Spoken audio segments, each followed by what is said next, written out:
What is up, nerds? I've done it again. Crud.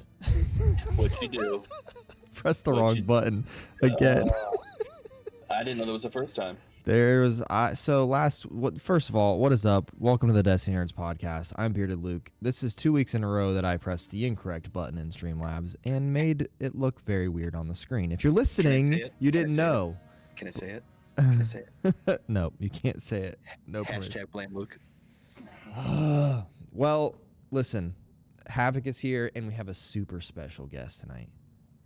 You have no idea how special this guy is. The man, the myth, the legend, Teasing Teddy. Yeah, thanks for having me, guys. Wow, For those who don't know who Teddy, it all starts with me, actually, with watching the IGN Fire Team Chat podcast, which I still watch, and several of the now former co-hosts on the show will always bring up Teddy. And every story, every Destiny adventure that they had always had Teddy.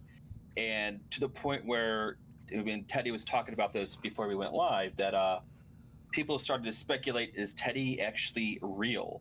And I guess they kind of ran with it, according to Teddy, like, dude, they don't think you're real. Like, so Ted, if you want to elaborate more on said story so people have a better idea of what you're all about, we would love to hear. Yeah, we want to hear about you. Tell us about you.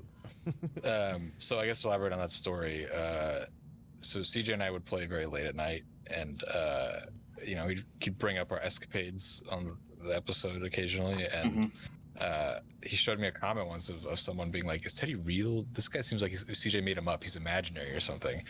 And CJ sent me that, and I was like, "Well, you gotta roll with it now. Like, I don't exist. I'm imaginary for the foreseeable future." And so, I don't know, like 2 years went by before I got the opportunity to be on camera and face to the name, as a lot of people at Guardian Con got to see. And I did exist. I do exist. He's real. He's real. He's signed my badge. real boy. It's true. Yes. He's signed my Guardian Con badge. I saw him in person. That's how I figured out he was real. Yeah, so.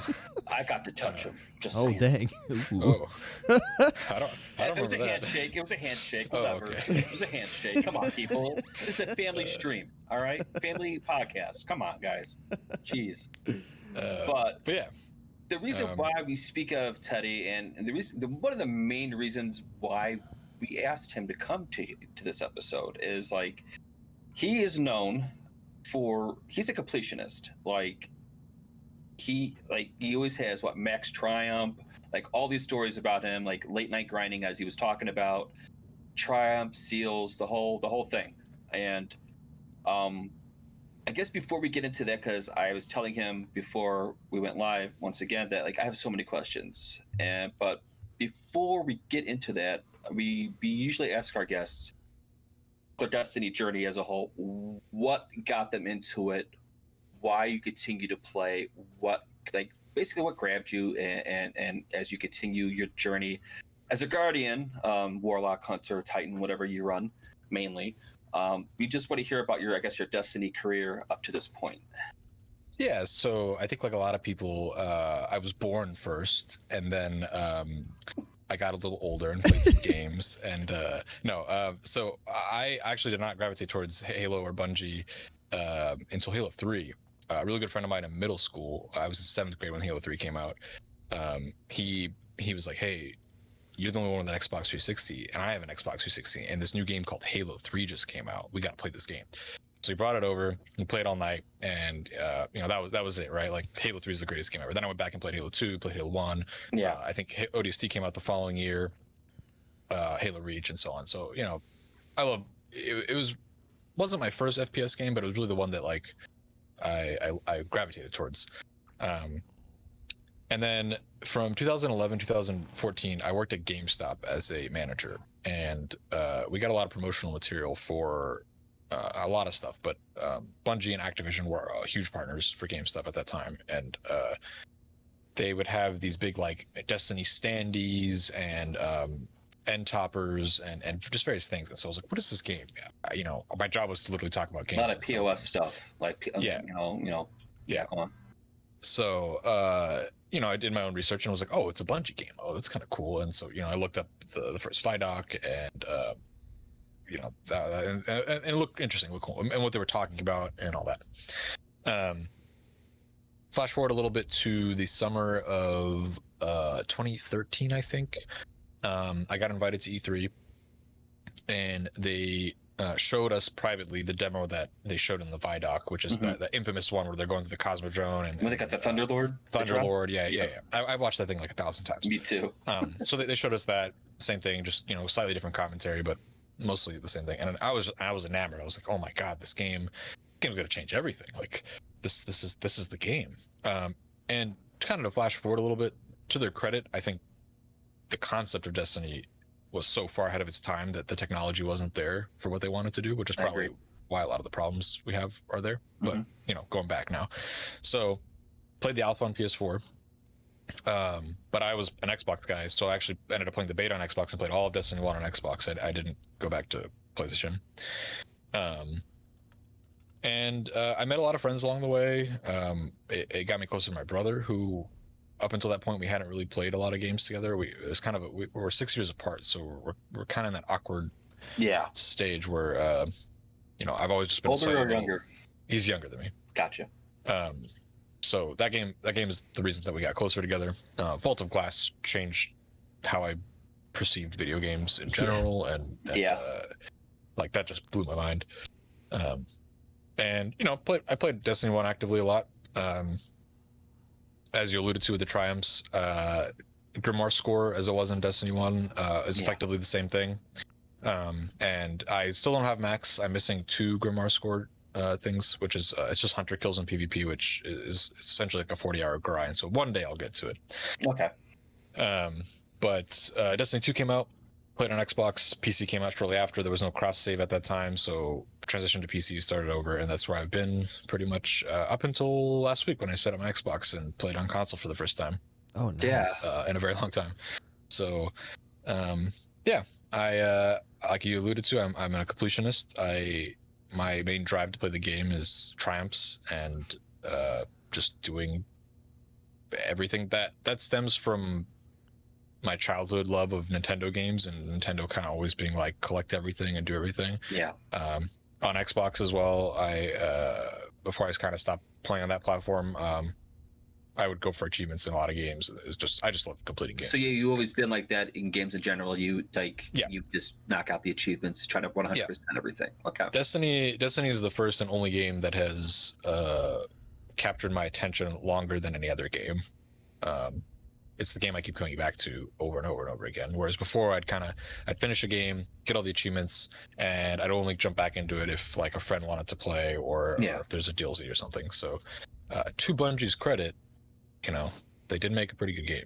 Yes. Yeah. If it keeps pulling me in. So, but that's my Destiny journey, my Bungie journey. Yeah, like as you were telling the story, like our journeys are very similar. Like I wasn't really into FPSs really at all. I think I didn't play I went from my first console was Nintendo, then I had a Super Nintendo, then I jumped to PlayStation, and I've been PlayStation ever since. And I would go over buddies' houses. They would have Xboxes, and then I would dabble into Halo, but they would PvP stuff, and I'm not a PvP guy really. So I would get my butt kicked. Okay, you're jumping around, you got your sword, whatever. But like I wasn't really into FPSs, and then like around when the PS3 dropped, Resistance: Fall of Man came out, and that's when I started like, oh, this is awesome. And then Killzone 2, this is awesome. So similar thing is, I was Destiny 1 alpha guy as well. Did the beta. I was always on PlayStation. I used to work at GameStop. So Yeah. I didn't know that about you, Havoc. I didn't know you worked at GameStop. I used to work at GameStop and Best Buy. How long did you work at GameStop? I think like I'm not gonna say 2 years, but like 2 seasonal years, because I was always there for seasonal help. During like Black Fridays and stuff like that, and that was just crazy. I was around for like when the Nintendo Wii was launched. That was crazy. Oh man.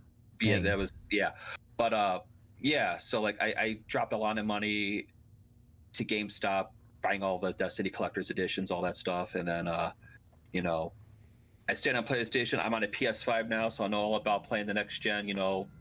having frames, which is I will talk about a little bit more because I played. So, well, quick story. So, over on my stream, we had this goal to hit. We hit a goal, and my wife would play on my stream setup. So she would be on my PS5. She would, run the stream, right? So we were playing Destiny, and I still have my old PS4, which is the original white Destiny PS4, which is behind me. So she's playing with the 60 frames. We're doing the raid, and I'm sitting on the couch over here playing on my 30 frames on my PS4. And oh my gosh, I was complaining. Now I understand why people talk about frames, because it was so slow and sluggish, and I was miserable. So I can't stop talking about the optimization patch. But anyways, I digress. So I noticed when you're telling your story, some similar paths. My brother didn't really play games all that much. We played Destiny for a little bit. He's since moved on from it because he just got sick of the repetition, so he couldn't keep up with it anymore. I just wanted in to throw my 2 cents on that one. I heard you say plug in your Xbox. Did you get the new one? Did you get the? Yeah. So I was talking off camera before we started. I've been very busy the last couple of months, so I've had the Xbox and PS4 sitting in my room, just not hooked up. And so last weekend I was kind of like, let's go check out the Destiny update on Xbox. It was actually because I played a couple cheaters in PvP on PC, so I'm like, I'm just gonna. I can't do this. Yeah. Cheaters. So I played a few games, and I was like, it runs, it runs pretty well, and I like it. My PS5 is still not hooked up, but I'll get to it. Get to it. But you notice the difference. Like, all right, this seems pretty. Like they did a good job. Being that you're a PC guy now, you're like, you can, if you feel like chilling on the couch playing on a console, it's not gonna freak you out.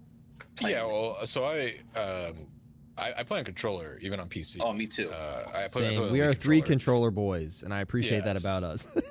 So the transition is seamless now because the frames are effectively the same. I mean, granted, my PC will run on higher frames versus the Xbox, but it looks visually the same. I can notice that because the TV response time is a little bit slower. It's mine is 45 seconds versus my 1 millisecond monitor that I play on PC, but that's kind of about it, and that's so minuscule that it's not going to really make that much of a difference in the grand scheme of me playing. But yeah, it's effectively the same experience. I think they did a good job with it. I wish it had come sooner, but yeah, same. Yeah. I may have never got a PC if it would have came sooner, to be honest with you. Yeah, I'd probably still be playing on console if they had made it 60 off the rip. And you can play in 1440p on the Xbox, right? And not on the PS5. Not on PlayStation. Yeah. PlayStation doesn't support 2K. Dang. Because I think 2K is the perfect resolution to play at. That's what all my monitors are. All my monitors are same 2K.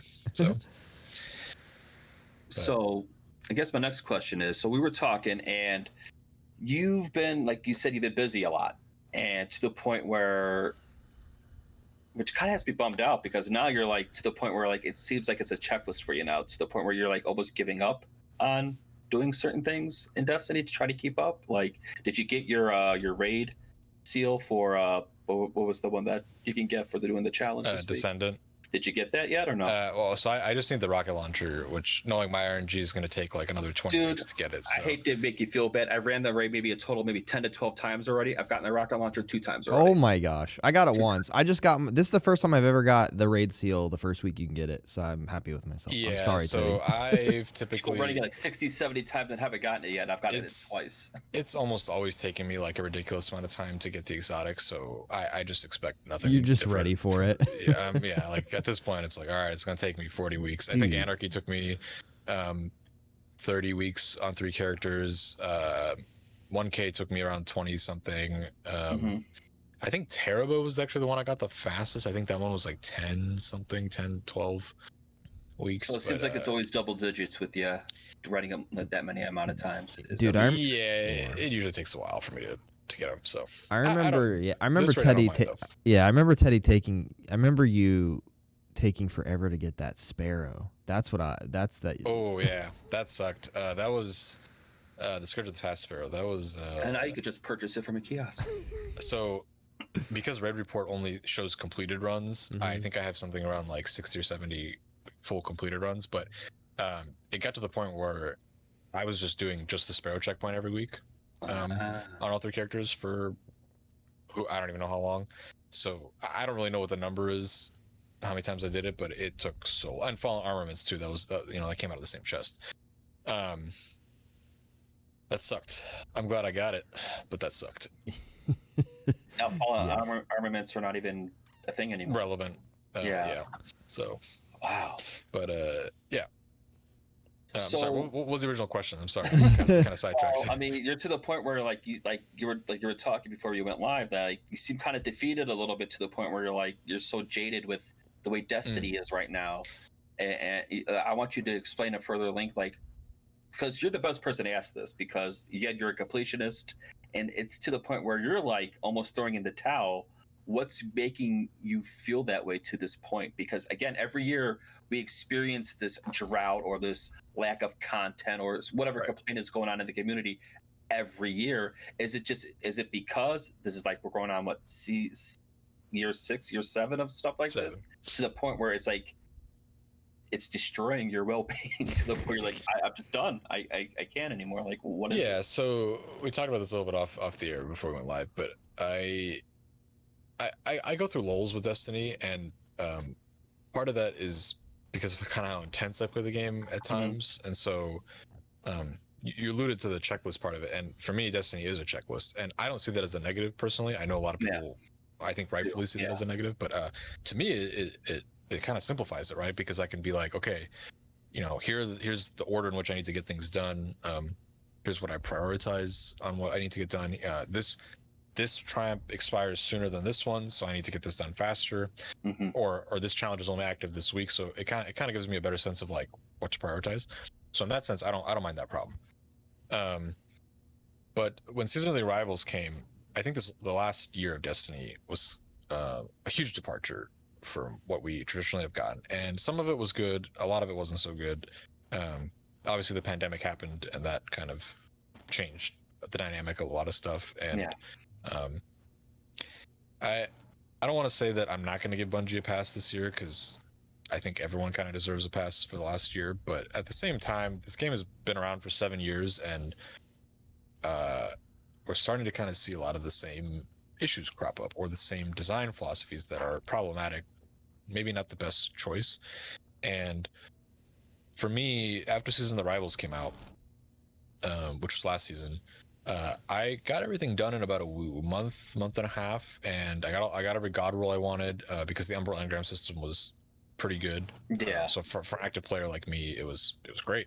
It's okay, here's the checklist, here's all the exotics, or I'm sorry, here's all the legendaries with all the rolls I want.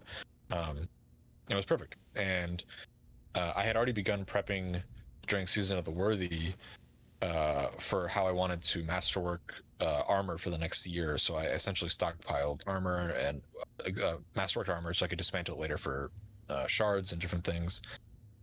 So as soon as Season of Rivals came out, I had all the materials I needed. I masterworked everything I wanted, and I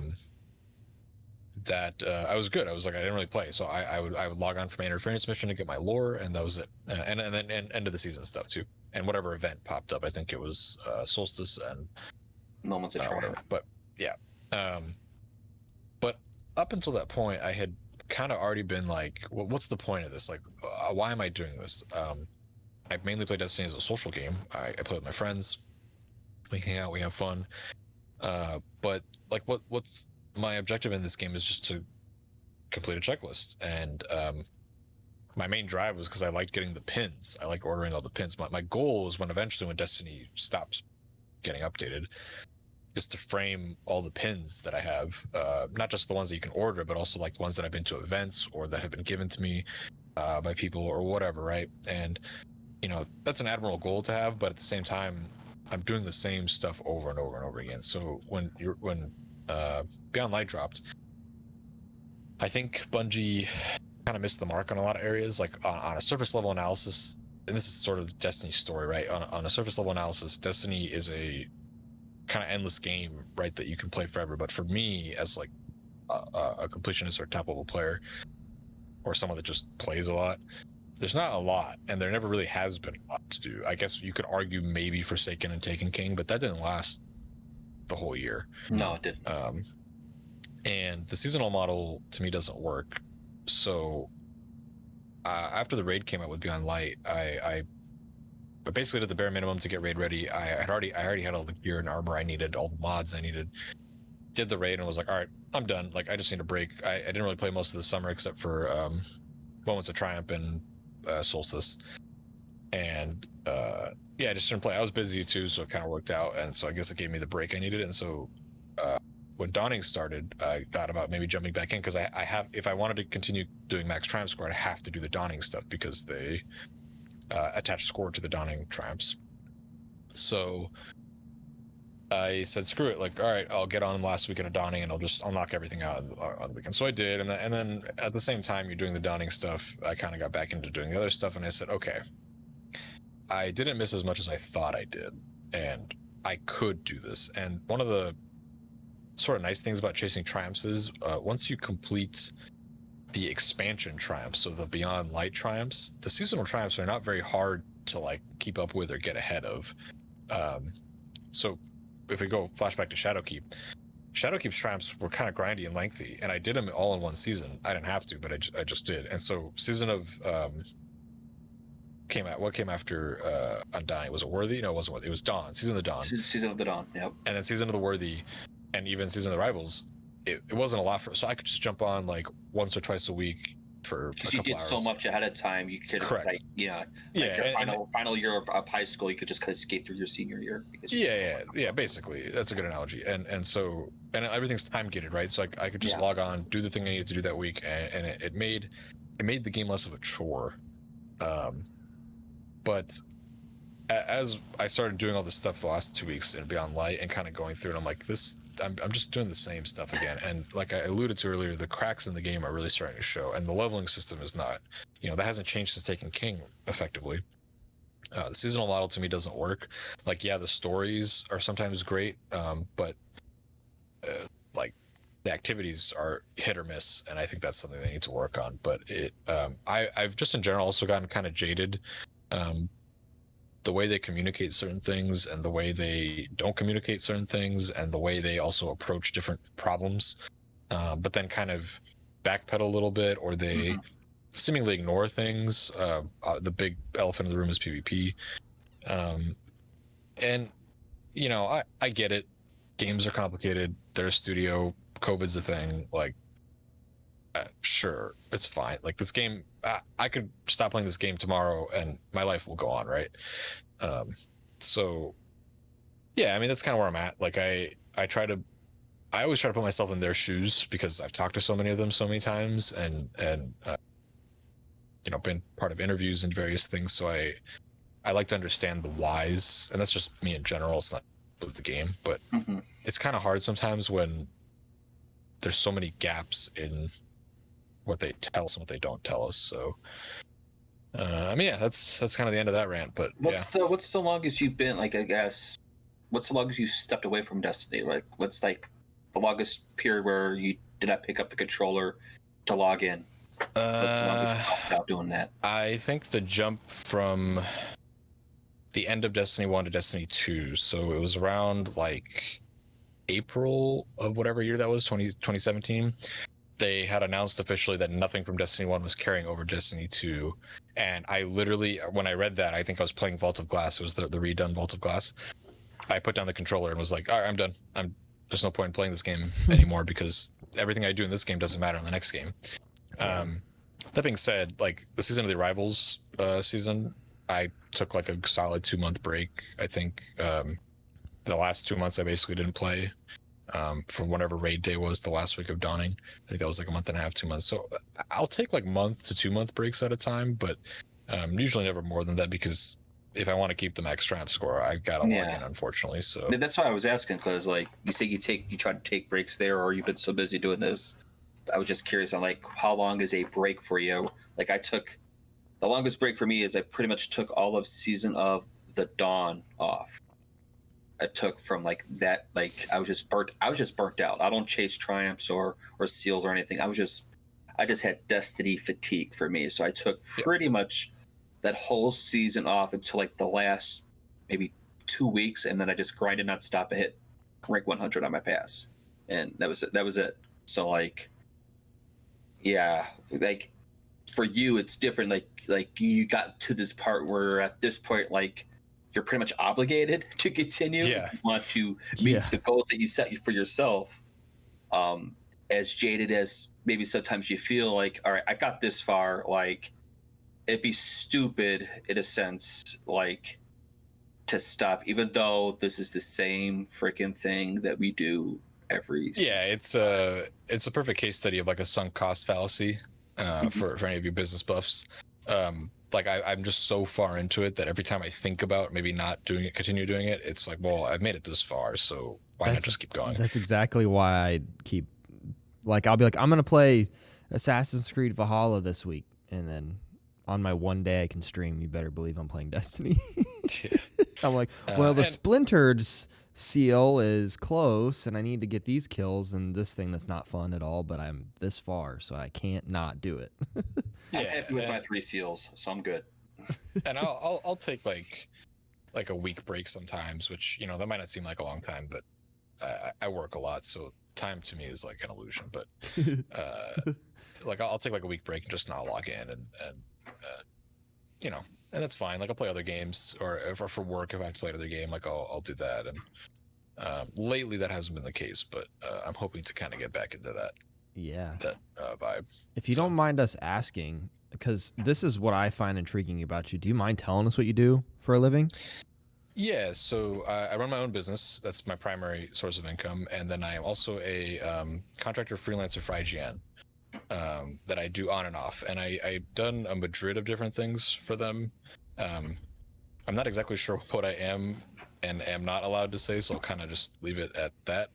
But mainly I'll help with like events, or as of this last year, I help with like different gameplay stuff, requests, I guess is the technical term. But like if you ever see first minutes of X game, that's usually me. Maybe not lately because I've been pretty busy, but yeah, that's kind of the gist of it. So you like, gaming isn't just gaming for you. It's like, it's your livelihood at the same time. As how do you balance that? That seems like a tough balance to want to enjoy games yet also make money doing games. So I'll just preface this by saying that Destiny I do completely out of my own fruition. Like I don't get paid to play Destiny. I have done certain Destiny things for IGN, or helped get footage for certain things, or kind of been a consultant on certain things, because, you know, I play the game a lot, so I have, you know, I would say approximate knowledge of things in the game. But to answer your question, it just stems from like a pretty good work ethic that I thankfully inherited from both my parents, who are entrepreneurs, and I would consider myself an entrepreneur. And sometimes I work to my own detriment, like the last few months, but at the end of the day, when it's not a pandemic, you can take a vacation and feel good about it. Yeah. But yeah, you know, I it's hard to answer that question because a lot of it is like super innate for me, and it just kind of comes naturally. So the way that I've recently been describing it to people is I play one big game of Tetris with time, and like how I allocate my time with things. And so I wake up, and oftentimes I wake up, hit the ground running, shower, brush teeth, eat, and then I'm off. And to me, like, I just see it's like, all right, X activity has this much time to get done, Y activity has this much time to get done, and you just kind of you play the blocks in your head, or at least in my head, throughout the day. And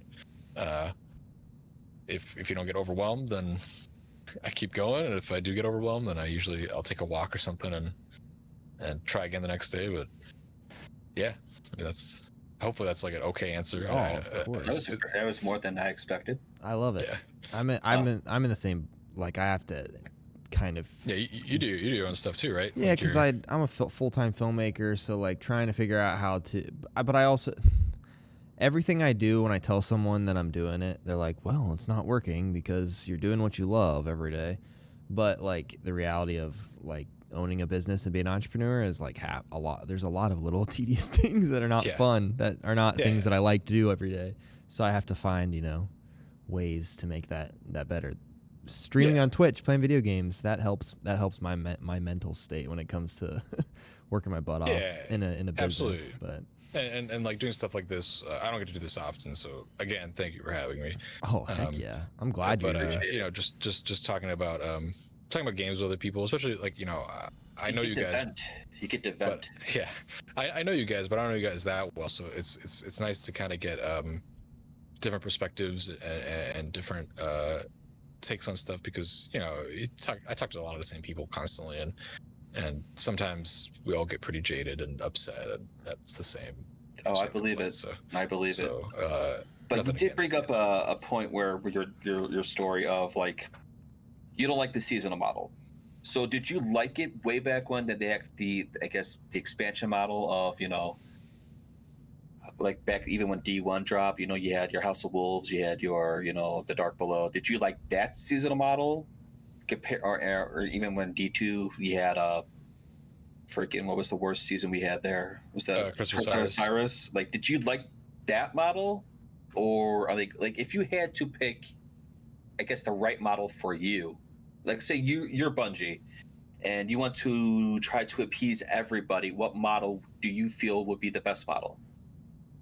That's a tough question. I've actually talked about this privately with some of my friends before, and now you can talk about it publicly. We seem pretty split on it, and for me, selfishly I would want the DLC model, because it means I have to play the game less.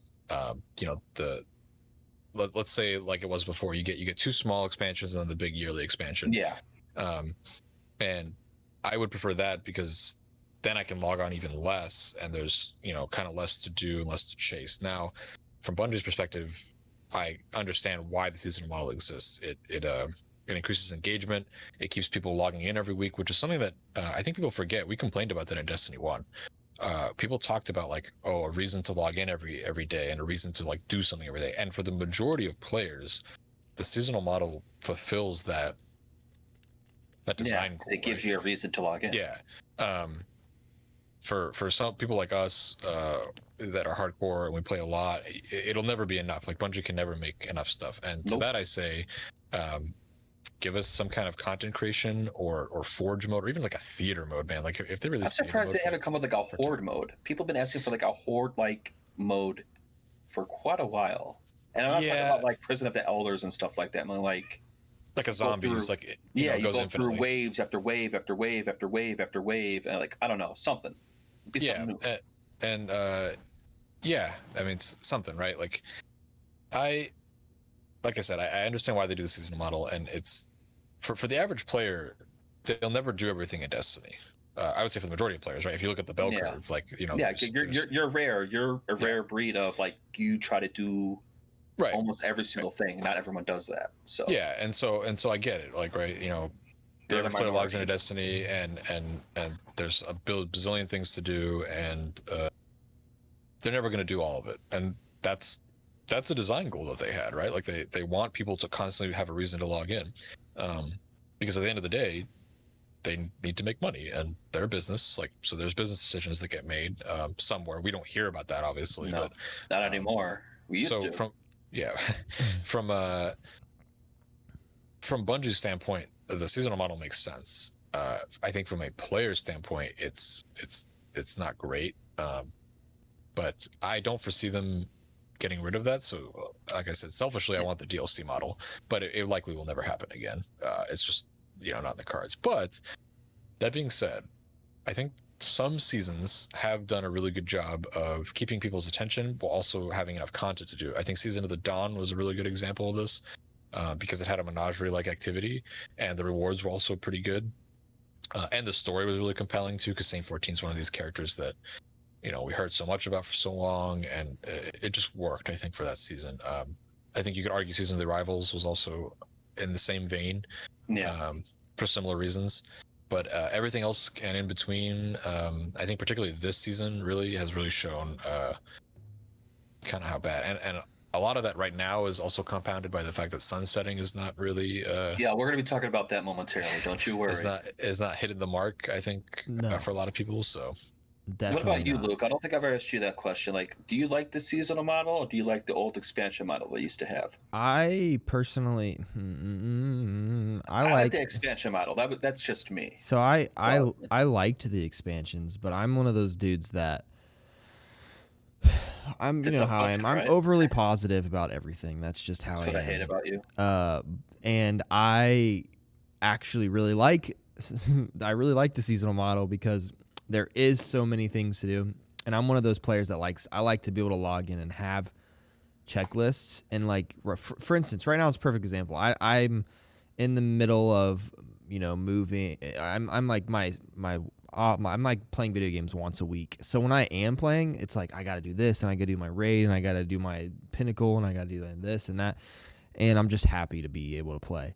If it was the expansion model, so I can say it both ways. I actually like both of them. I like the one we have now because it does kind of feel like a world that's changing when they do it right. Like the Season of the Worthy, that was my favorite because, the Saint 14 storyline was sweet. Like every week it expanded, and I remember being in the mission and hearing his voice and be like, wait, are we really we're pulling him into the actual world that we're in, and now he's a big part of it. Same kind of with Osiris, but to be honest, I like the seasonal model because it gives me a lot of stuff to do whenever I used to complain about not having anything. So I kind of feel appreciative of that. But then I also like the expansion model because I did, like Teddy said, I really liked having a ton of content up front, beating all of it. And then I could go play another game and not feel like I'm missing out on something. That was my checklist. Like when we had the expansion model, log in on the reset day, I would knock out my Nightfalls on my characters, and I would run the raid on all 3 of my characters, and then that was pretty much about it. And at that point, it was just helping people within my clan to do the same things I did already because they worked during the week or whatever. So I felt like the clan Sherpa at that time. So obviously everyone's got a different checklist. So for me, back in D1, that was my checklist. Every reset, knock out the hard end game content, and and that was it for me. And especially with expansions, I'm a PvE guy. I love the story-driven narrative of whatever it is, which brings me to what I'm going to say now is with how this season, I guess, let's be honest, the elephant in the room, as Teddy mentioned about PvP and the complaints. I'm actually really liking the story narrative of Season of the Hunt, even though the Wrathborn hunts, but I like we pretty much knew where it was going to lead up to. And for those who haven't done it yet, do the final, I guess you call it the final mission or whatever. I haven't done it yet because I'm not ranked up. I'm not going to say anything. I haven't ranked up the thing all the way yet, and that's how you can do it, right? The thing's got to be ranked up all the way. I believe so. That's how terrible I've done this season. You got to get on that. Except I do have the raid seal, so that's pretty okay. Well, then you have more of a reason to do it. But yeah, do it. It's something I knew was going to happen, which I'm kind of interested of going forward, what they're going to do with that story moving forward. So I feel like with the story beats that Bungie is providing, they're hitting those beats. But like Teddy said, there's some cracks and they are missing some marks. And yeah, we could say the pandemic, kind of exacerbated a lot of things. But we're all at that point now, we get this every year. The other years we didn't have pandemics and stuff going on, and we're still, like I was mentioning, every year around this time the community complains, and it's usually about the lack of content of what else is there to do, PvP, why this, why that. Happens every year.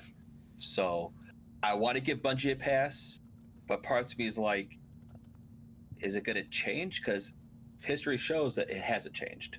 So that's just how I feel on it. Let's talk. Let's talk about. It's not really. It's kind of an elephant in the room, but sunsetting and why it was kind of a good idea, but they're not. I just want to know everyone's opinion on it, or where right now where it's at, not the idea of what it was supposed to be this season, but was it worth it? Should they have done it? And what do you guys think about that? I'll let Teddy go first. Yeah, I think right now it's just very poorly implemented. I was against it from the moment they announced it, and kind of everything that I talked about with my group sort of came to fruition. It's a lot of the guns weren't replaced properly. I'm regrinding for literally the same gun with the same roll.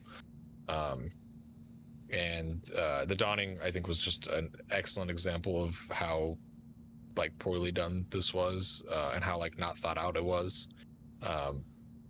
And I get it. Like I understand why they had to do it, and the way Luke Smith explained it, I think, was a fair explanation. Even though initially I didn't agree with it, it was just implemented very poorly. What was his explanation again?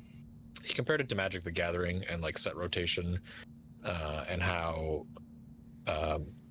in order to facilitate better stuff, you essentially have to make it better than the previous thing. And so rather than having to constantly make a better thing, they were just going to remove the old thing from the game and make either the same thing or a different thing that would kind of be engaging in some way. But that hasn't really been the case. Like I think Warmind Cells is probably the closest thing to that philosophy that they've accomplished, but those go away pretty soon. So they do. I was just thinking about that. I was just thinking about that. I like the concept of sunsetting. Like I'm on the fence about it. Like they did miss the mark on it. Like I like the concept initially of like, all right, they're gonna retire these weapons or whatever, or power cap them. So they must have a goal or a plan of weapons in the future that we're gonna want. So we don't have to rely on weapons we've been using 2-3 years in a row. So that was my initial thought. Like they must have something. But then when they sunsetted, like 70% of the weapons, something outrageous percentage there, and then when we got Beyond Light, and then we saw to the point where they actually had to, I guess, bring back some weapons like from the previous season. It was like they put them back in the world rotation. Put them back in the world rotation because they knew it was that bad. So I think I'm so optimistic. I'm still on the fence about it, but like right now, it doesn't look good. Oh, I hate it. I think sunsetting's dumb. I want to use the. You want to use the same recluse and mountaintop. Yes. Every single year. I paid for this video game with my own money. I should be able to use the crap that I want. Yes, I understand what you're saying, but then I can say, well, if you ever played other, because they're trying to embrace the MMO RPG, whereas if that's the case, if you ever played another MMO RPG, they do the same thing in those games. Where their best weapons have, over years of expansions coming out, the weapons become pretty much obsolete that you used years past. So before Destiny, I played FIFA and Call of Duty. That was the extent. So this is all new to you. Of my games. I played like Final Fantasy Online. I played all that stuff. So like, that's why I was kind of like, all right, they kind of have to do this in order to push the future in, because they don't want people to rely on stuff 3-4 years ago. And honestly, I don't want to use the same weapons that I used, 5 years ago. Like, as long as they had a plan. Well, I would use Fatebringer, Blackhammer, and Gallhorn right now if I could. Well, rocket launchers suck right now. So are you really going to use rocket launchers? Yep. Because Anarchy is just as good. I would use it. If not better. Gallahorn, I'd use it. Did you not play with nerfed Gallahorn towards the tail end of D1? Yep, I loved it. You're too positive. That's why I hate you. But anyway, so yeah, we know where Luke stands. I know where I'm just saying that if you're going to sunset all the good weapons, you need to make something just as good or better. That's exactly what I'm saying. Like, and they're not. That's what my thought process was. All right, if they're doing this, they must have a plan. They must have a batch of guns to get us excited about. And not really. I mean, a couple of guns with good rolls, but like they crap the bed. Like Or let's not implement sunsetting until after the pandemic's over and we're all back in the studio, so that we can actually create stuff together. Like I don't know. Like I'm impressed by what they've done this year, but like bringing sunsetting into the amount of weapons they did during the current state of the game and current state of the world, it's like, come on, maybe do it like the next big expansion once you guys are all together again, if that happens. I don't know. I have no idea. I live in the Midwest. So I don't know what's happening in Seattle. But yeah. So there's a pandemic over there too. Yeah, it's everywhere. I live in Ohio, and it's not as locked down here, I should say, than it is out west, because there's not as many people. Yeah, I don't know. They didn't think it through, Ted? and I think as my friends are trolling in chat currently, PvP definitely got really shafted in this regard. No way. This PvP is the main focus of the game. I'm just kidding. I'm just kidding. I want to hear it, Teddy. Yeah, they like I have nothing to back this up, but I feel like sunsetting only became an idea because the pinnacle weapons were a problem. And sure, like on a surface level analysis of the problem, you know, that is one solution, right? Oh, pinnacle weapons are too powerful. People aren't using other weapons. Let's sunset everything, including the pinnacle weapons, and kind of start fresh, right? And then every year we start fresh, which creates more engagement, creates a reason to log on, blah blah blah blah. But they nerfed all the pinnacle weapons that were good, the ones that were relevant, on top of sunsetting them. And Mountaintop sees virtually no usage. Recluse doesn't see any usage. So what was the point of sunsetting then if you nerf those things into the ground anyway? Like you could go put Mountaintop on right now in PvP and it's absolute garbage. So, and you're not going to use it in PvE because of the light level. You don't have to use weapons generally, just use stasis in PvP if you want to get technical. That's another dude, I was going to say, right when you said that, I was like, I would happily take Mountaintop back if it took away stasis in PvP. But yeah, like I think like what Backwards was alluding to in chat is like there's no 120 energy hand cannon that replaced anything that got sunset. Like why? And it was the same problem with machine guns, right? There was like one machine gun in the loot pool after they sunset everything. That's true. And like I feel like when they were implementing the idea of sunsetting, there should have been a whiteboard somewhere of like, okay, what's going to get sunset? Or I guess an Excel sheet because we live in the 21st century. There should have been an Excel sheet where, you know, this archetype is going away. We got to replace this. Let's make a gun for that. And that kind of, I guess, just didn't happen. I mean, they made new perks to weapons, but they didn't make new weapons.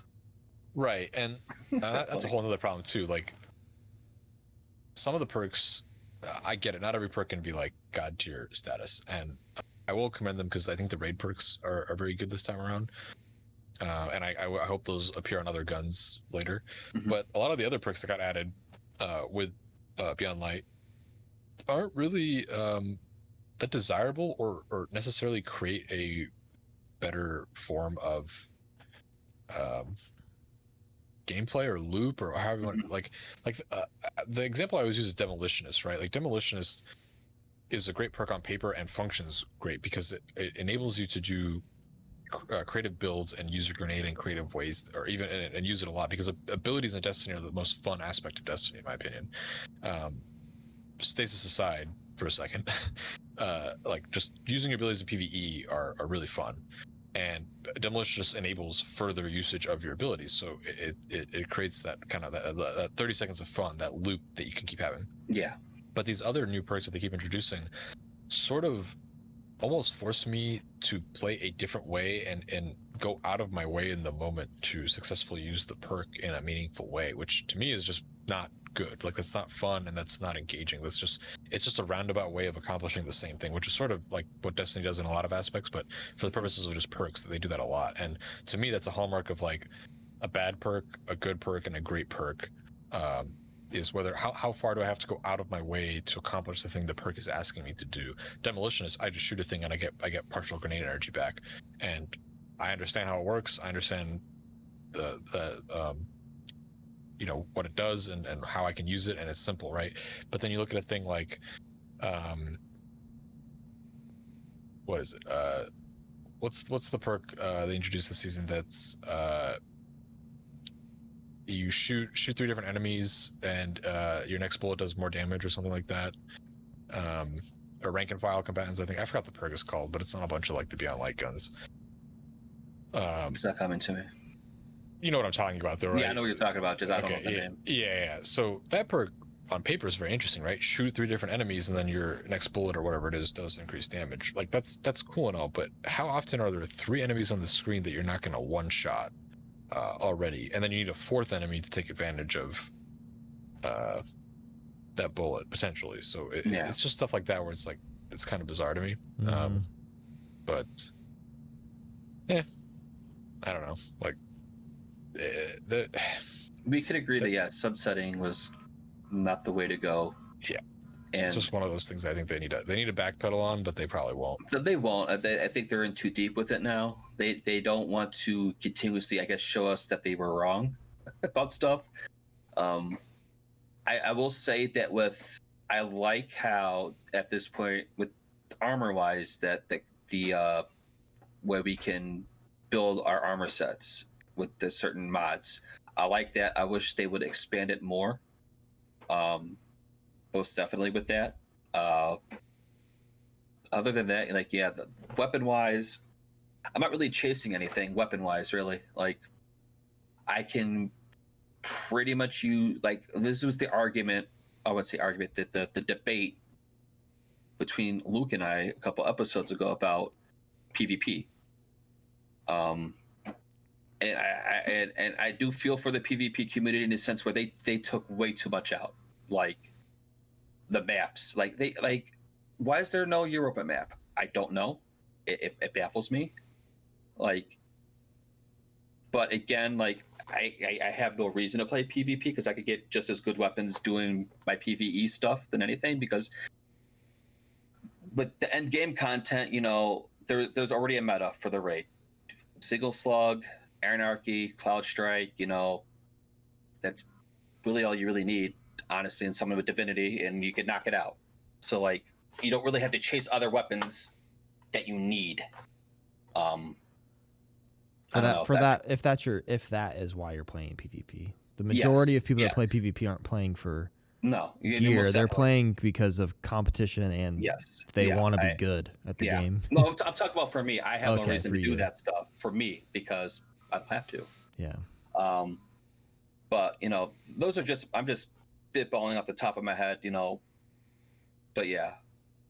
But with that being said, I do want to bring up one more thing before we end this episode with Ted is so we're at this point now, just before the first 12 of the year. This week at Bungie, it's going to be this Thursday of 2021.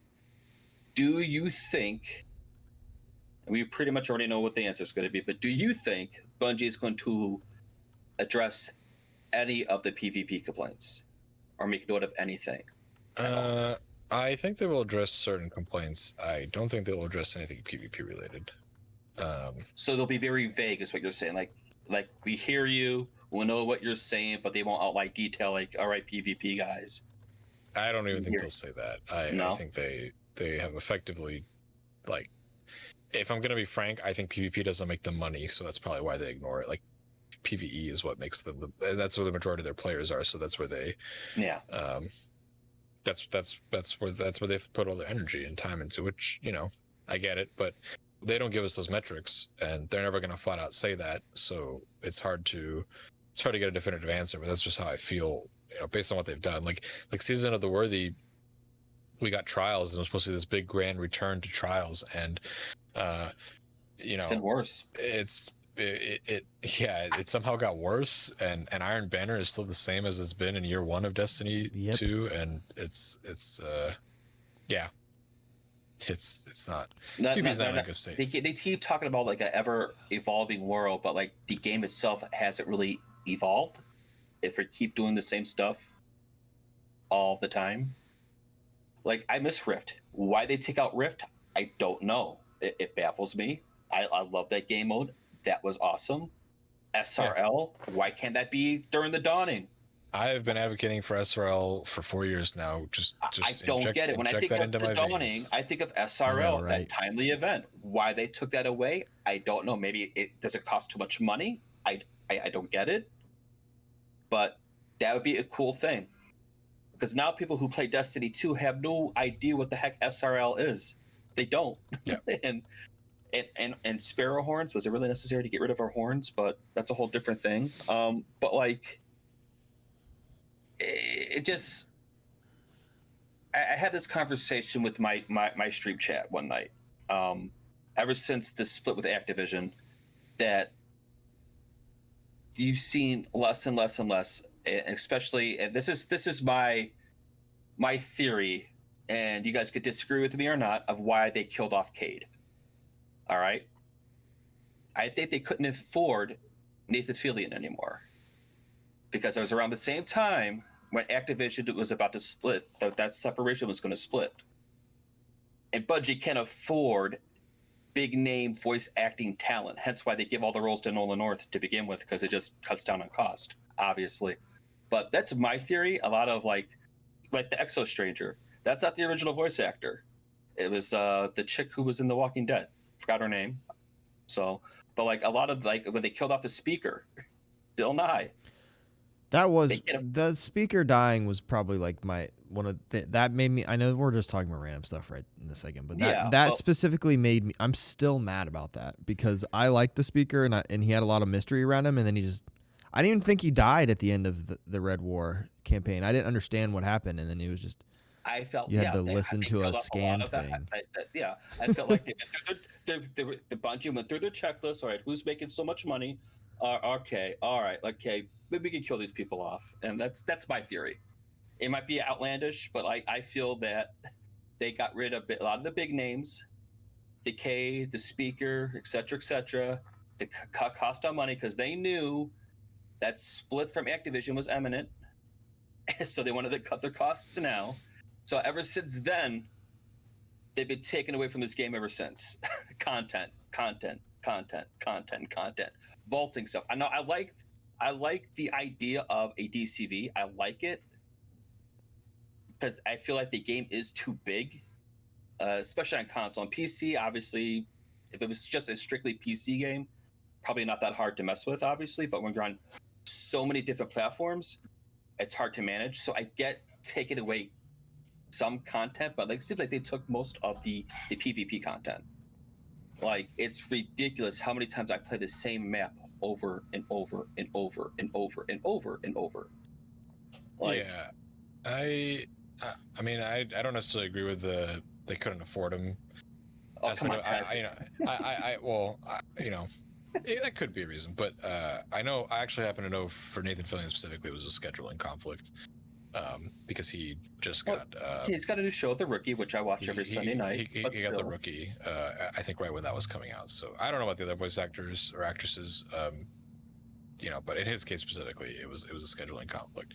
But I also think that I think they've known for a while now, like where they want to take Destiny and the story they want to tell, and part of that means that certain characters got to go. I think the way it's handled in game often is not the greatest, like killing Sagira off screen. I think that's another reason why they killed her off. I think they couldn't afford her too. Like this is what I'm saying. Like it's a far-fetched theory, but I don't know, man. They can fake voice it, and then just we won't notice if someone's voice sounds off. If I don't care if it's her voice. I want to see her die on screen. Yeah. Well, but stuff way like that. more impactful. Yeah, like Bungie pioneered so much stuff with PvP and matchmaking and like things like being able to see the map I'm loading into before I load in. Map voting, which I guess you can argue both ways is good or bad in modern gaming. Yeah. But, back in the day that was a pretty big thing. Partying up after a game, the concept that I think Halo 3 introduced. I don't know if Halo 2 had it, but Halo 3 for sure had it.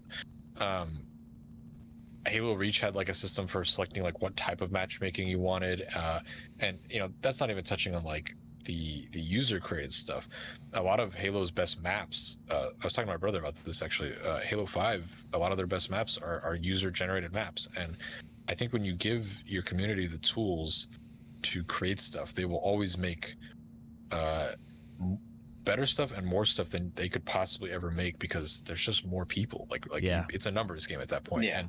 And they understood that with Halo. I think they really understood that with Halo 3. Like I don't know if you guys remember, like Forge and Halo 3 by today's standards, even by those standards, was kind of terrible. You had to do a bunch of like crazy weird stuff to make certain things work and all this bizarre stuff. And people did it. People like some of my fondest memories of video gaming are playing Halo 3 custom games or Halo Reach custom games. And I'm not saying that Destiny necessarily needs a Forge mode, but something that enables the community to create things that would function in Destiny, and then Bungie just has to be the curator, not the creator. Mm-hmm. And that would go a long way, I think. Even if it's something as simple as a theater mode, which they obviously have dev tools that they use for theater mode. That's how they make the trailers, basically. So like, and that's a come on, Bungie, share with us. Yeah, that's what Forge and Theater were in Halo. They were just dev tools that they were like, why don't we just give this to the community and let them figure it out? And they effectively set the gold standard for community creation and content creation going forward with Halo 3. So yeah, something like that. And we didn't talk about this, but the way that Destiny is structured in terms of rewards, I constantly get the feeling that they're afraid to properly reward players because they'll stop playing. And I just don't see, I'm sure they have metrics to back this claim up, if that is a claim that or something they're concerned about. But Destiny is so stingy with its loot. And like a really good example of this is you go flawless in trials, and you worked really hard to get flawless in trials, and you get that adept weapon, and it has celerity on it and some other garbage perk, and you're like, cool, so this adept weapon that I got that I worked really hard for is absolute trash now, but the one that I have sitting in my vault from 2 seasons ago is God Roll, but that one expires sooner, and it's not adept. Not that the adept thing actually really matters that much, because that's also kind of not really that great, but yeah, I just, to me, PvP especially, I think, is so lackluster when it comes to rewards. Like, look at Iron Banner. Think about Destiny 1 Year 3 Iron Banner, how rewarding that experience was. Even if you weren't constantly getting God rolls, that you were constantly getting armor and weapons almost every game, and the bounty system got you stuff. And Iron Banner specifically is a joke, right? Like, there's no reason to do Iron Banner unless you want the pinnacles, which I guess is some consolation prize. But yeah, like it to me, they just don't I don't think they understand how to reward players properly, and I don't know if that's like a fear of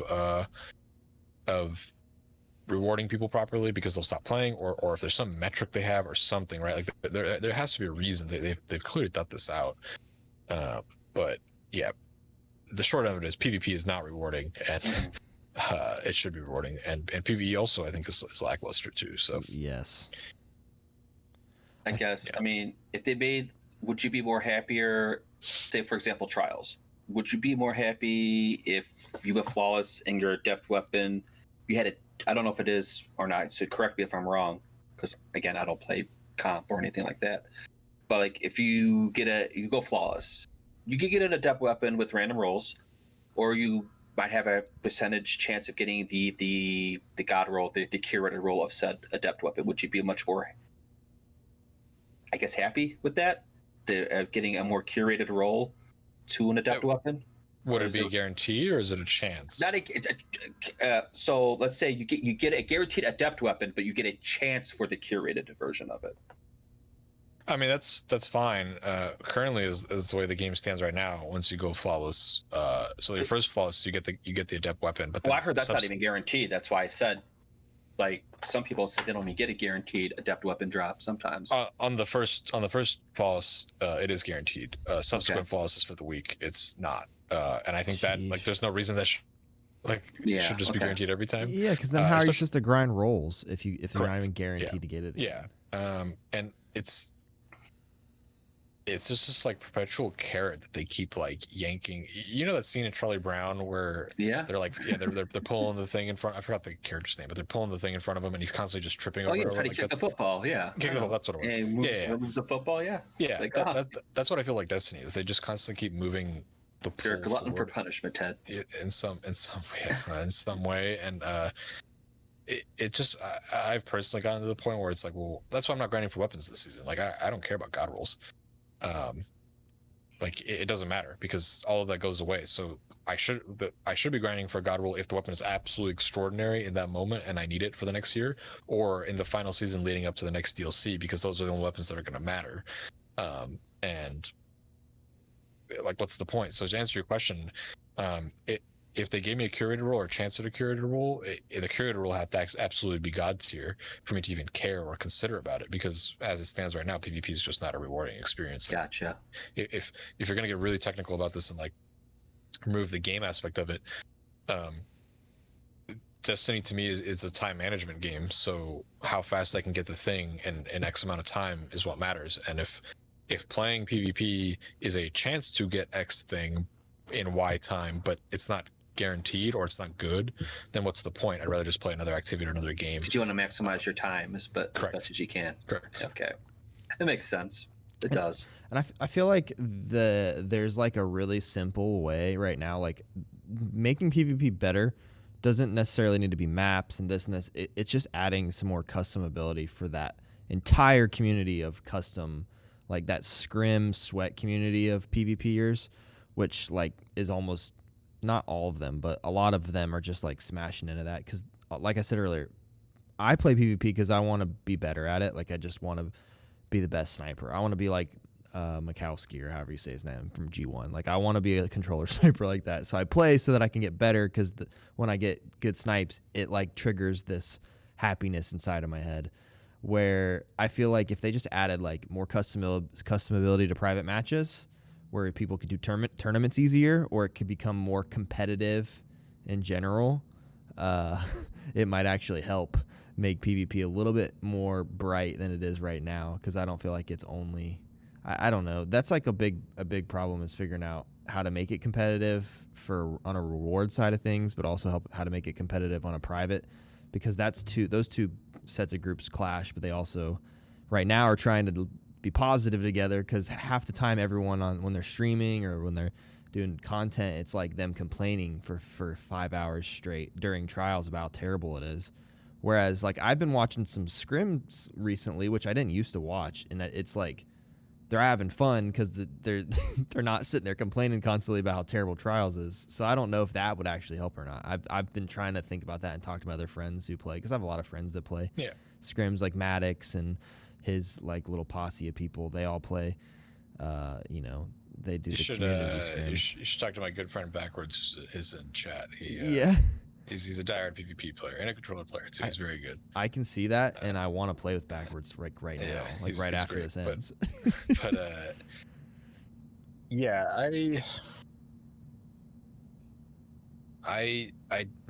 they need some kind of like different game modes, but kind of like what COD does, I think, which is you have your competitive game modes, but they're sort of fine-tuned for the competitive environment. Mm-hmm. I'm sorry, you have your normal game modes, but they're fine-tuned for the competitive environment. So the rules are slightly adjusted. And I think just Destiny doesn't offer that nuance, which is really weird. You mean we should have two separate sandboxes that we've been arguing for that's a whole other like I mean, are we talking about that? But there's also I talk a lot about this with my PvP friends like Backwards and a couple other people that I play with, and Destiny is one of those games that every time they think of creative ways to engage the PvP sandbox, so to me creative ways is like counterplay and sort of that rock paper scissors, not exactly like this, but the rock paper scissors idea, right, where like there's always a counter to something you're playing, and it's seemingly sort of seamless. That's like an idealistic way of looking at it. But Destiny sort of has never really had that. It's always something that's like overpowered or frustrating or cheap in some way. Like right now it's stasis, and this is probably the best example by far of what I'm trying to describe. But there's been a lot of this throughout Destiny's history. And initially it was sort of it was just part of Destiny, right? Like, oh, you got Mythoclast the first week and it's busted, and like that's super loved cool. Loved it. Infinite Hammer Titans throwing hammers in trials, and well, that's frustrating and that's annoying. That was just kind of part of the game, right? And you kind of accepted that. But now we've sort of gotten to this point where players understand how the game works. They have sort of conditioned themselves to play a certain way, and specifically with stasis, like you're not rewarded for actual thought behind your play. It's sort of just spam the ability, throw a grenade, shatter dive, or whatever, right? Freezing is not fun to me in any video game, not just Destiny. Like if you get frozen, that is just, to me, that's like the epitome of bad design, because if my movement is inhibited, that's not fun. So I couldn't understand it, and it was ironic when I complained about it when they showed stasis, I was like, they're not showing you the angle of the person getting frozen because that's not engaging or fun. And then lo and behold, we got it. And yeah, we knew as soon as we saw that trailer. Yeah, it's like, oh, this is not, this is not fun. Like getting frozen is not fun. If it slowed you down, all right, I have a chance to, yeah, like still. And sorry, I lost my train of thought. There's no counterplay. There's nothing I can do to stop the imminent freezing or shadow diving or whatever it is, right? Whereas at least if it's either just guns or even like before stasis, if you can think back that far, certain abilities were overpowered at certain times of Destiny's histories, but there was always sort of a way to kind of counteract that and deal with it and do something about it. It's never been perfect, and I don't think it'll ever be perfect unless they balance them separately. But they're never going to balance both sandboxes separately because it's just a core pillar of their design philosophy. Yes. So, you do what you do with the tools you have. Like, I don't work for Bungie. You guys don't work for Bungie. They're not going to explain this stuff to us, or at least it seems like they don't want to explain this stuff to us. So I just play the game that I'm given, and that it is what it is, right? Like, it sucks, but I can complain about it. I can give them my feedback, and I can play another game or play PvE or whatever, and it's fine. I think it is really telling that stasis is so fun in PvE, but then just so aggravating in PvP, which is just like Destiny's story, right? Like they get so many things right and they get so many things wrong, but when they find that sweet middle spot, that's when the game is at its best. What do you think was the sweet middle spot during what era for you personally? What do you thought was a sweet spot for it? Just overall, like, I mean, are we talking about balancing? I guess where there was less complaining, I guess is where I'm measuring it. Like we hear less complaining from the community. For Destiny 1, it was definitely Taken King. Like I think that 3 to 4 month stretch after Taken King was probably like the best time for that game. And then for Destiny 2, I think Forsaken. Okay. The same thing. Like the 3 to 4 month stretch post Forsaken was just a good time. But I could argue like Opulence too. Like the Opulence was great. Everybody loved the Menagerie. Yeah. Yeah, so I guess it depends on what aspect you're looking at. Like balancing, that's probably a different era. But if it's just like overall fun and engagement, it probably Forsaken. It's tough. Like I don't envy the position they put themselves in, but to be fair to them, they also create a lot of the problems that we complain about. So that's right. But well, one last thing. Well, I just want to no. This doesn't have to do with Destiny. I just want you to tell us the story about that review behind you because I love the story of that and I feel like it needs to be told on the air. So you can't really see it. I think it's cut off a fully, little bit. But if you go to my Twitter, you can see the full photo. So when I was 12 years old, Fran Mirabella, formerly of IGN, reviewed Mario Kart Double Dash for the GameCube. This would have been in 2003, I think. And he gave it a 7.9. And this is back in the era of you read a magazine or reviews would come out a lot earlier than when the game came out. So I read this review, super excited. I remember coming home from school and I was like, oh, IGN put the review up for Double Dash. And the smartphones weren't a thing, so you couldn't check that ahead of time. Yeah. And it gave it a 7.9 and I was devastated, right? Like 11, 12-year-old Teddy was like, oh my God, Double Dash is a terrible game. How could he do this? Like, whatever. And so I ended up getting the game. It's actually my favorite Mario Kart game, arguably my favorite Mario Kart game. I think Mario Kart 8 is also a really good game. And for years, I was just like torn by this. And then I found out much later, like probably a decade later, that it's a meme. Him giving Mario Kart Double Dash 7.9 is a meme. And I got fortunate enough in 2018 to do contract work for IGN, specifically at E3. And so I got to meet Fran. It wasn't my first time meeting him. I met him at other events over the years. But I technically got to work for him, kind of. And on the final or second to last day, I was like, hey, I know this is a joke. I know it's a meme, but if I bring my real copy of the game, can you sign it? Because you're the reason I'm standing here. You're why I pursued this and why I wanted to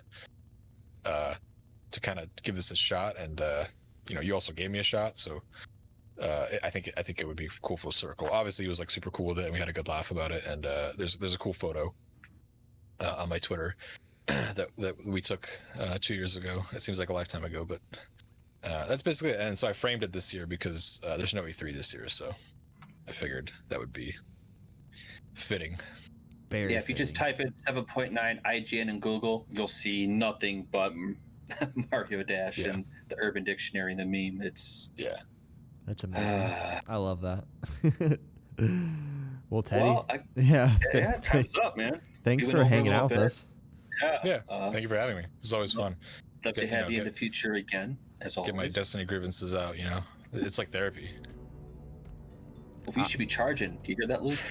We should be charging by the minute. Yeah, you should be. Yeah. If you're good at something, never do it for free. So. That's right.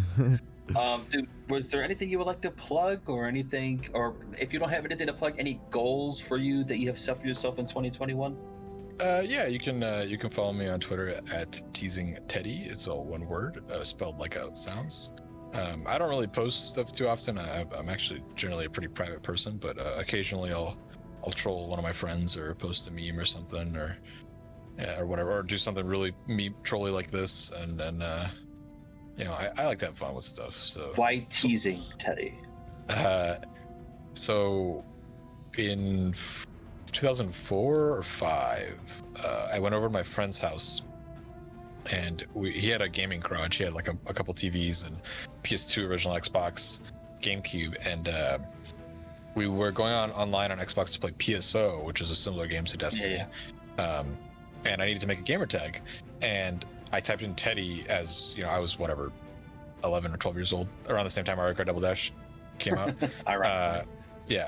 And I typed in Teddy, thinking that name was not taken. Obviously it was, and so Xbox suggested Teasing Teddy. That was just the first name that it suggested. So Xbox is to blame. All right. Correct. Yeah. So ever since then, I kind of adopted the name. I have since learned it is a not very professional name. For reasons I'll let you find out on your own. You can. Oh, I can imagine. I can imagine.